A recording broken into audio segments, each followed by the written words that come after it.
جی گزشتہ دنوں D C او ڈیرہ غازی خان جمیل احمد جمیل نے ڈی پی او ڈیرہ غازی خان محمد راشد ہدایت اللہ کے ساتھ فری آٹا پوائنٹ توسا کا معائنہ کیا۔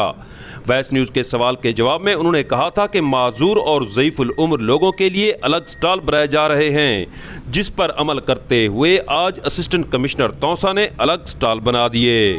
سر، آپ نے عزت نفس کی بات کی اور ابھی آپ نے ہدایات بھی دی ہیں ضعیف العمر اور معذور افراد کے لیے، اس حوالے سے بتائیے گا۔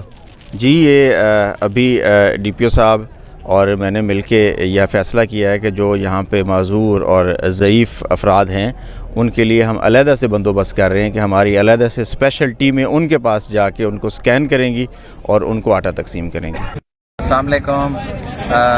گورنمنٹ آف پنجاب کی ہدایت پر اور کمشنر ڈیرہ غازی خان کی ہدایت پر اور ڈپٹی کمشنر ڈیرہ غازی خان کی ہدایت پر میں اسسٹنٹ کمشنر توسا شریف نے سب انتظامات یہاں پہ اسٹیڈیم سینٹر میں ہم نے مکمل کر لی، پر ہم نے بزرگوں اور معذور افراد کے لیے علیحدہ کاؤنٹر بنایا ہے اور ان کو پہلے روانہ کر رہے ہیں اور ان کی کوشش کر رہے ہیں کہ جیسے ہیں ان کو فوراً ہی فری کر کے علیحدہ کر۔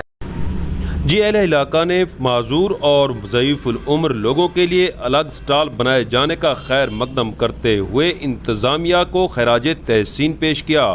ان کا کہنا تھا کہ آج کل انتہائی بہتر انداز میں انتظام کیے گئے ہیں۔